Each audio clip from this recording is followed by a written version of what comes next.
Ya. Hari ini tanggal berapa sih? Tanggal 18. Emang ada apa sih? Lo mau bayar pajak kendaraan bermotor. Pajak-pajak terus, kemarin pajak, sekarang pajak, besok pajak. Emang pajak itu ada apa aja sih? Bingung. Bingung. Dari kemarin pajak-pajak terus. Iya, bingung apa juga.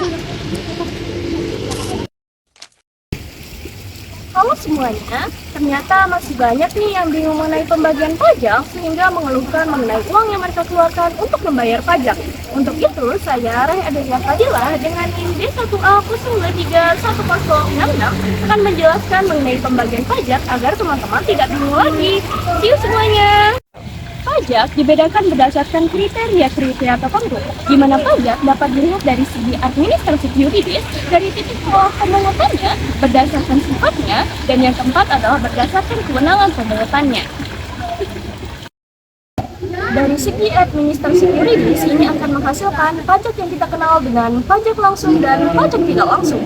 Dari segi yuridis, pajak langsung adalah pajak yang dipungut secara periodik yang dilakukan secara berulang-ulang dan tidak hanya satu kali, yang mana berdasarkan penetapan dan kopian, di mana contohnya adalah pajak penghasilan.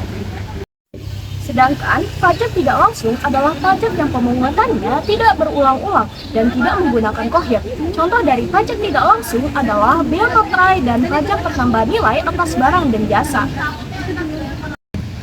Pengelompokan pajak yang kedua adalah pajak berdasarkan titik tolak pemungutannya yang dibagi menjadi dua, yaitu pajak subjektif dan pajak objektif. Pajak subjektif adalah pajak yang pengenaannya berpangkal pada diri orang atau badan yang dikenai pajak. Yang kedua, pajak objektif. Pajak objektif adalah pajak yang pengenaannya berpangkal pada objek pajak, yang mana dalam pengenaannya terlebih dahulu harus dicari subjek pajaknya. Pengelompokan yang ketiga adalah pajak yang dibedakan berdasarkan sifatnya, yang dibedakan menjadi dua.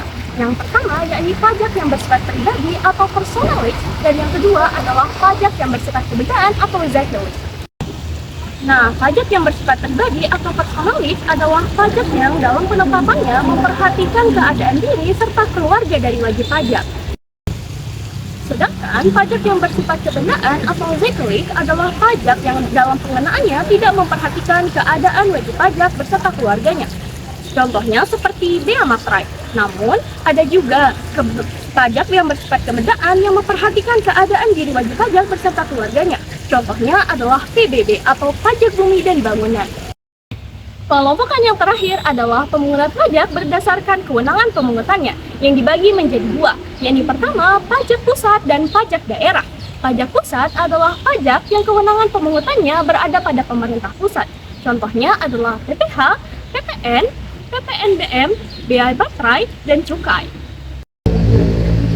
Sedangkan pajak daerah adalah pajak yang kewenangan pemungutannya berada pada pemerintah daerah, baik pemerintah daerah provinsi maupun pemerintah daerah kabupaten atau kota.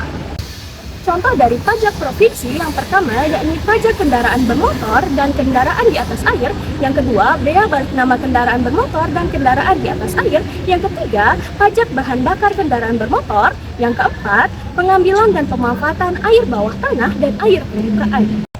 Sedangkan pajak yang dipungut oleh pemerintah kabupaten atau kota terdiri dari pajak restoran, pajak hotel, pajak hiburan, pajak reklame, pajak penerangan jalan, pajak pengambilan dan pengolahan bahan galian C, pajak parkir, dan lain-lain. Nah, itu dia teman-teman terkait video penjelasan mengenai pembagian pajak beserta jenis-jenisnya. Semoga dengan video ini pertanyaan teman-teman dapat terjawab dan teman-teman tidak bingung lagi ya. Terima kasih semuanya. Halo teman-teman. Ada map, ada almet, apalagi yang kurang? Pak, Nilai A. Bismillah nilai A. 3, 2, 1, 3. Nilai A dulu, Pak.